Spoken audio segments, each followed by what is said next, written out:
Pernah ada masa, presiden di Indonesia tak pernah berganti. Saat itu mimpi tertinggi manusia di negeri ini hanya jadi menteri. Kalau tidak, ya jadi bupati atau sekedar berbaju korpri. Presiden adalah dewa. Jika tak berbicara dengan terang, maka senyumnya ditafsir-tafsirkan. Isyaratnya ditangkap dengan aneka ragam pengertian. Ia sungguh tak terjangkau, ia tak berganti. Menjadi pembantu presiden adalah sejauh-jauh mimpi. Para menteri sungguh populer.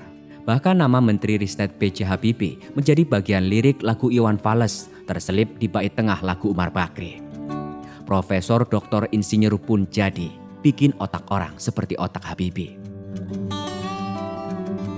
Mereka yang masa kecilnya di era Orde Baru, siapa tak ingat nama dan wajah menteri-menteri seperti Harmoko, Ginanjar Kartasasmita, Mar'i Muhammad, Muhtar Kusumaatmadja, Beni Murdani, Akbar Tanjung, Emil Salim.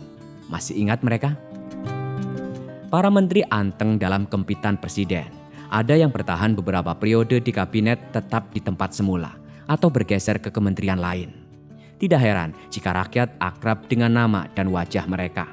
Anak-anak balita bahkan didorong untuk tahu para menteri yang hafal nama lengkap dan jabatannya digelari anak jenius, disiarkan di TVRI. Wartawan bertanya ke orang tuanya, bagaimana gerangan cara mendidik anak sampai sepandai itu? Wahai, menteri adalah jabatan teramat mulia, berkuasa dan tak diusik-usik media dan jaksa.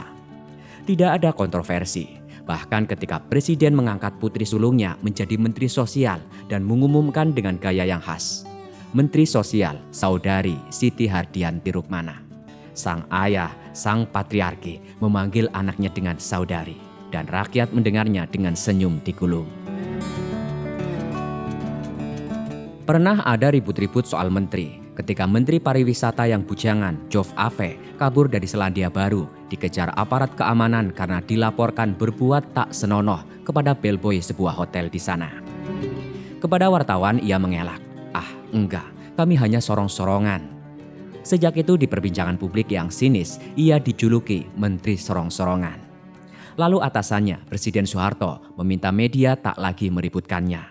Indonesia pun kembali senyap dari perbincangan soal skandal menteri. Setelah reformasi tahun 1998, jabatan menteri tak lagi istimewa. Menteri datang dan pergi tiada yang peduli. Sebagian besar mereka tak dikenal orang banyak. Bayangkanlah jika Anda ke mal besar dan bertemu Rahmadi Bambang Sumadijo, Panangian Siregar, Hidayat Jailani, Rosik Sucipto, Sunarno, Kusmayanto Kadiman, Suharna. Ada yang kenal? Ini adalah nama-nama menteri pasca reformasi. Cermati menteri yang kini duduk di kabinet kerja. Berapa yang Anda kenal? Berapa yang namanya hanya tertiup sambil lalu? Menteri yang dikenal publik hanya yang pernah bikin heboh. Sudah dikenal sedari dulu atau karena sering muncul di televisi. Susi Pujiastuti, Sudirman Said, Rizal Ramli, Puan Maharani, dan lain-lain. Menteri bukan lagi jabatan istimewa, jabatan biasa. Bahkan ada yang sudah berbagi jabatan menteri sebelum berkampanye merebut tahta presiden, walau gagal akhirnya. Saat seorang presiden telah terpilih, ada yang menolak jadi menteri. Saya dengar Darmian Nasution, Sri Mulyani, dan Sri Adiningsih dulu diajak bergabung di kabinet sekarang. Tapi mereka mengajukan syarat. Dan hanya Darmin yang syaratnya terpenuhi. Bayangkan, ditawari jadi menteri tapi mengajukan syarat. Jabatan menteri tak lagi berkilau. Muhaimin Iskandar juga enggan masuk dalam kabinet dan mengirim Hanif Dakiri sebagai penggantinya. Di zaman Presiden Abdurrahman Wahid, Menteri Otonomi Daerah Rias Rasyid bahkan mengundurkan diri dari jabatannya. Begitulah, pasca reformasi, jabatan menteri tak sepenuhnya memuliakan pejabatnya. Jero Wacik, Andi Alfian Malarangeng, Surya Dharma Ali, dan lain-lain tahu benar jabatan itu malah menyeret mereka ke dalam kehinaan. Mereka terjerat korupsi.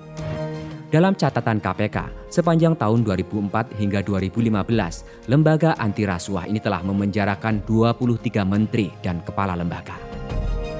Menjadi menteri pun tak lagi identik dengan kekayaan.